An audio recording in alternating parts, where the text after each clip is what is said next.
Kirk Herbstreit, ESPN college football analyst, and he joins us on behalf of Coors Light. And Herbie, welcome. Good to have you this morning. How are you?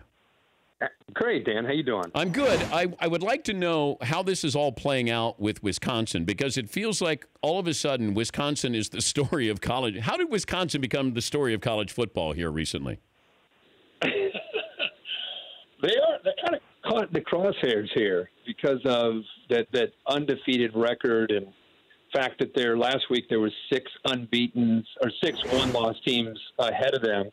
And now it's almost like the only potential Armageddon is if Wisconsin runs the table, wins the Big Ten championship, and they're 13-0, there's no way that they could be left out. And the reality is if Alabama or Georgia win out, they potentially could meet in Atlanta. If one of them wins out and Notre Dame ends up winning out and they're sitting there at 11-1, and Clemson wins out, and there's a very good chance that they could win out. And then you have Oklahoma and TCU, who are both ahead of Miami right now.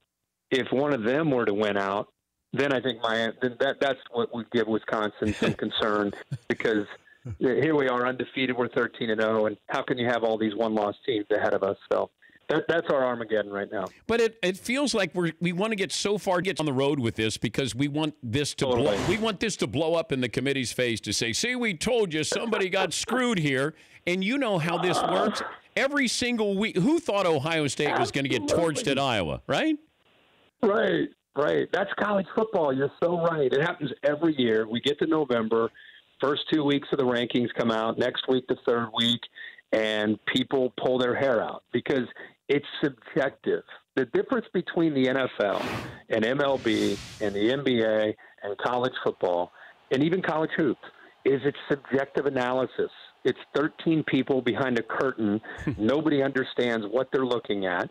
So when you have clowns like me who do everything we can to understand what the 13 people are looking at and what they're trying to go through, and we go out here and we say, well, based on the last 3 years and based on the off-season discussions we have with the committee, this, and this are in play. And then, how dare you? They come at us because we're talking about hypotheticals. But what you just said is exactly on point. My thought is if Wisconsin ends up winning out, there's going to be so much carnage ahead of them that they're going to be just fine. Yeah. They're going to end up making it into the top four.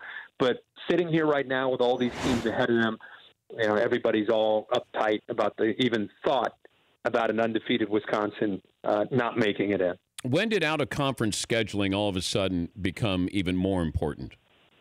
Is it just this year? Great question. No. When we went from the BCS with the computers and all of that and the polls combined to the playoff when we went to 4 teams, one of the things that the conference commissioners came out and said that they've told the committee that we want to reward teams that are willing to go out and play tough games in September. So if a team like Oklahoma is willing to go to Columbus and play Ohio State and risk a potential loss while somebody else is playing Bethune-Cookman, whoever else, Southeast Louisiana, they're taking the easy road. And here's a team that's playing a team like Ohio State or Ohio State last year playing Oklahoma. Let's reward those teams. And if we get to the end of the year and we're in doubt, here's a team that didn't play anybody in their non-conference, and here's a team that played a top 5 or top 10 team.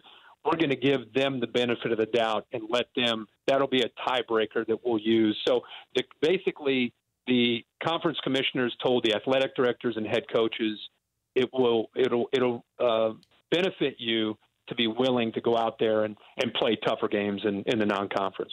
Give me a team outside the top 10 who could eventually end up in the Final Four.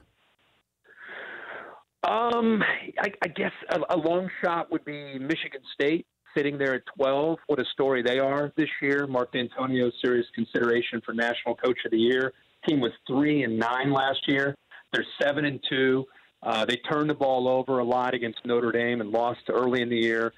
They're probably kicking themselves losing to Northwestern. But they're in a position to get to the Big Ten championship. This weekend they go to Columbus to play Ohio State after the Buckeyes got bombed by Iowa. So what kind of Ohio State team will they be playing? The winner really is in the driver's seat to be able to get to the Big Ten championship. So Michigan State would be a team kind of on the outside. I would say a better way to look at it would be 9 and 10 as teams that maybe could navigate their way up if there are a bunch of losses. Washington, poor Washington. It's like they play out of the Pacific Northwest. They lose to Arizona State. It's like they've canceled their season. Nobody pays attention to them. They're a really good team. They deserve to move up if they keep winning. And Auburn, Dan, Auburn's 7-2. They got Georgia, who's number 1 this week. They got Alabama, who's number 2 in 3 weeks. And so they play the number 1 and the number 2 team. If they win both of those games, they might be able to kind of work their way up as well. What about USC?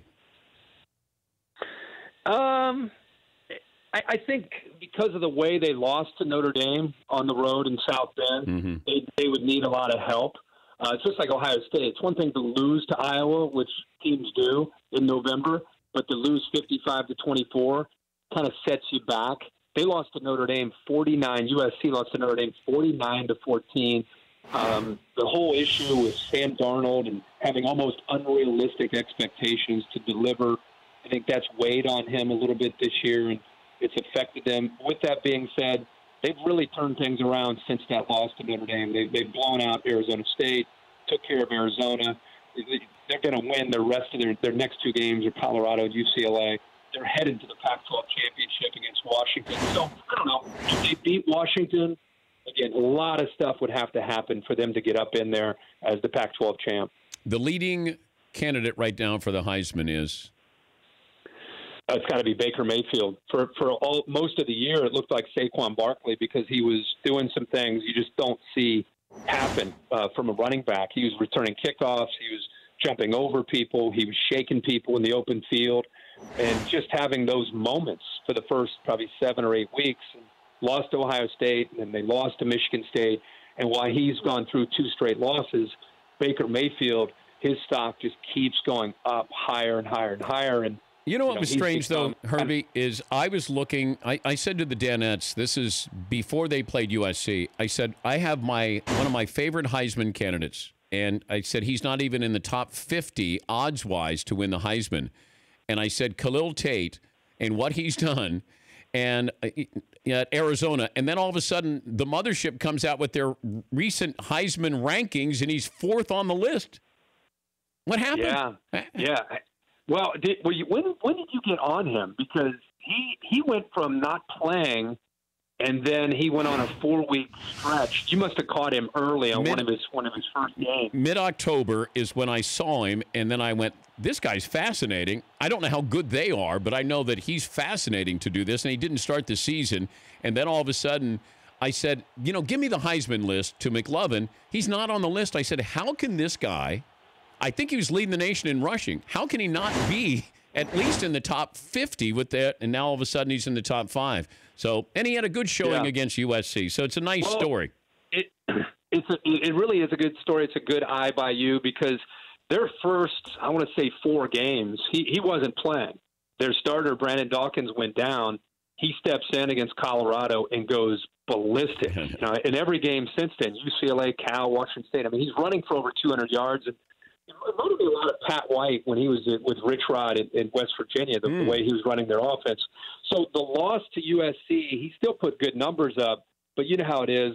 When you lose a game, it tends to affect the hype. And for whatever reason, it's always the Heisman Trophy, even though it should go to the best individual player, I think it's always about maybe the most valuable player on one of the best teams. That's what it's really become. But, yeah, without a doubt, that kid exploded onto the scene in October. But right now it's Baker Mayfield. And the kid at Notre Dame, Josh Adams, talk about a big stage this weekend. If he goes crazy against Miami on that stage, his name will really start to come up. Running out of time, I want you to get your plug in. You're joining us on behalf of Coors Light. Yeah, Coors Light, an organization that I've been a part of now for a few years. They came out with a new app back in August. It's a new rewards app called the Coors Light XP. And if you go to the App Store, all you have to do is search Coors Light or Coors Light XP. And if you use my special code, Kirk Football, you can use that today all the way up to the end of Friday. They'll allow you to earn 100 extra points on me. So go download the app and get involved in a lot of different games and different things that you can win by getting involved with the app. Thank you, Herbie. It's great to talk to you, and tell the boys we said hello. Sure will, Dan. Take care, man. Have a great week. And that's Kirk Herbstreit, ESPN college football analyst. For more Dan Patrick Show, tune to Audience Channel 239 on DirecTV or download the Dan Patrick Show app.